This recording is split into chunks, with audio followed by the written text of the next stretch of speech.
I'm delighted to introduce a new guest to Outsiders. She's written a terrific piece in The Spectator next week on the issue of the assault upon our traditional institutions and values that have made Western civilization so great. I'm delighted to welcome to Outsiders Senator from Queensland, Amanda Stoker. Hey Amanda, how are you?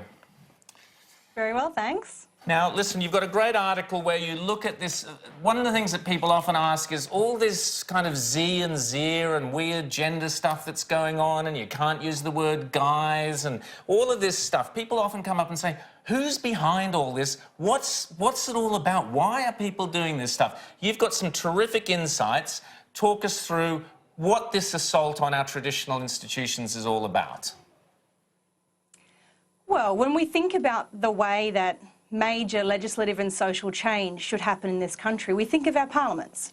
And so we think about the way that there is a process of scrutinising legislation, both by having an opposition party, by having the media scrutinise everyone who's working in the political field, and of course you've got the ultimate accountability of going to an election every couple of years. And it seems that an awful lot of fairly radical social change at the moment is being pushed through really by bureaucratic edict. And that's problematic for a whole bunch of reasons, but one of them is that it's not accountable. We can't identify who is responsible for implementing some of these big changes, particularly in the last couple of weeks in the language space. And we can't really do anything about it in circumstances where you can't identify the source of the problem. You can't vote out the bureaucracy and say, I'm unhappy with that, and you know, I'd like to go down a different path. So we face this situation where a process has been implemented where major social change is being pushed through the institutions without reference to our political framework, which means it's unaccountable, and that should trouble everybody. Amanda, you say in the article that earlier this month it was revealed the Australian Defence Force had introduced a, quote, language guide warning new recruits that a failure to, quote, use gender-neutral language when referring to relationships or gender identities could be met with a charge of bullying.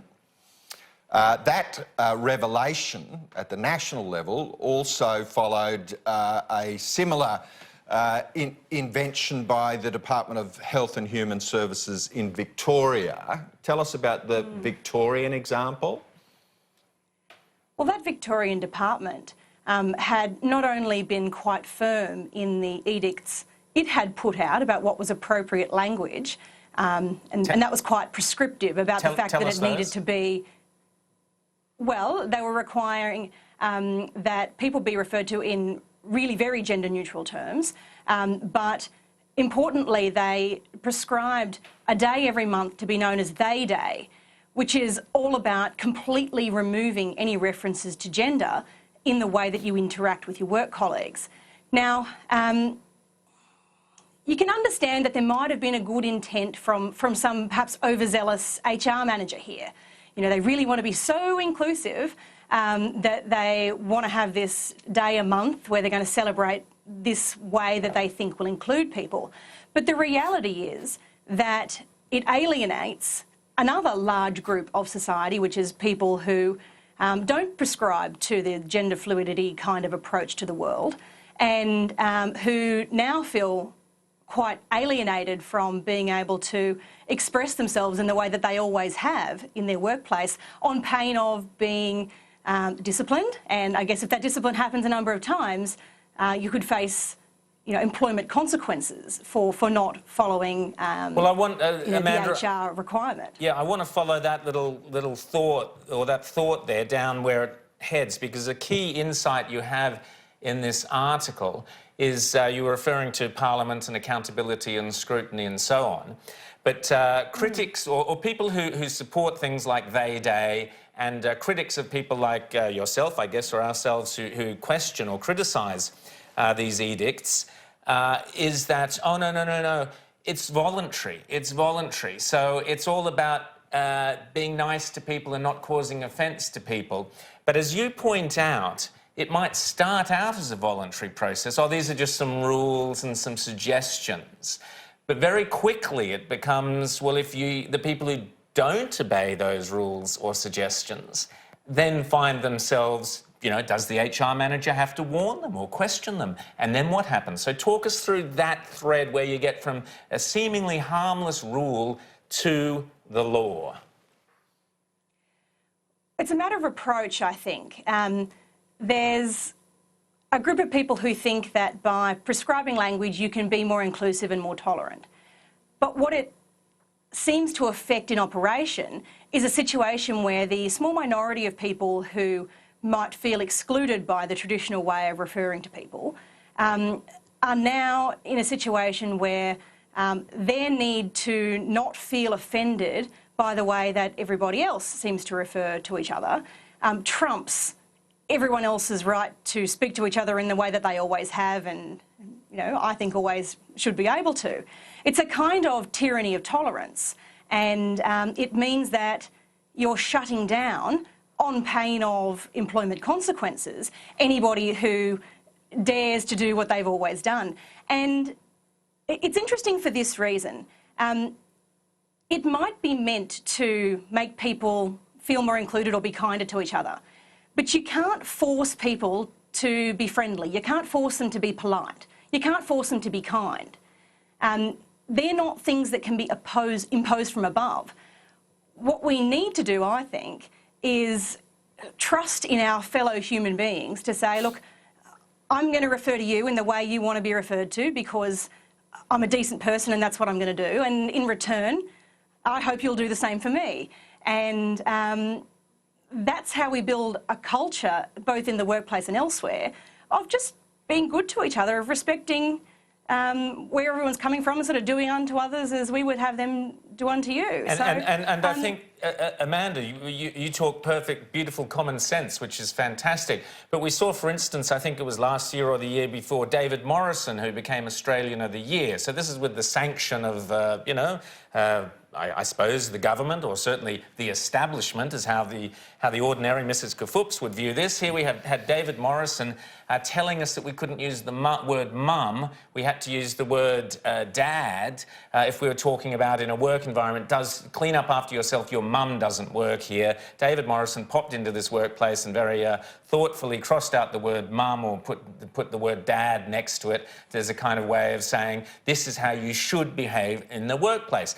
So isn't this the problem, that we have these you referred to bureaucracies, and you're not quite sure who said you can't use the word guys? Who made these decisions? We can never pin it down, but it comes to us through these bodies, these kind of strange quango-like organisations, whether it's the Diversity Council or whoever it may be, who have a kind of imprimatur of authority on them. And they carry with them all of the isms and the phobias that are used, kind of weaponised, to shut down free discussion. So when someone goes into the workplace and starts crossing out, gendered pronouns, they have carrying in their back pocket the big old, ism. We've got to get rid of the sexism, or, if you disagree with this, you've got a problem with being a sexist. Similarly, if you call out any other kind of absence of common sense in these kind of activities, you might cop the homophobia or the Islamophobia or any other of the phobias. And so I think we need to be very careful about the way that these perhaps well-intentioned activities can play out down the track, because they adopt a pretty ugly quality pretty fast.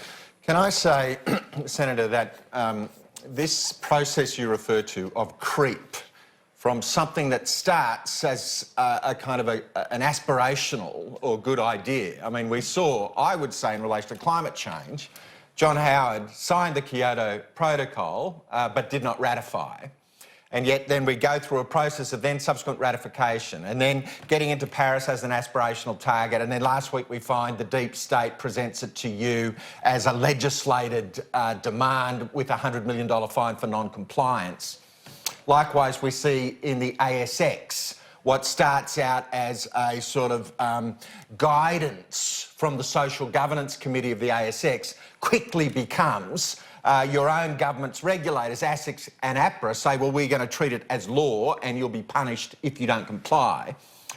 We say that, you know, and we just see time and time again this modus of the deep state, which sort of wants using now these guidance, particularly the HR department, should basically all be sacked because they're the heart of much of the problem.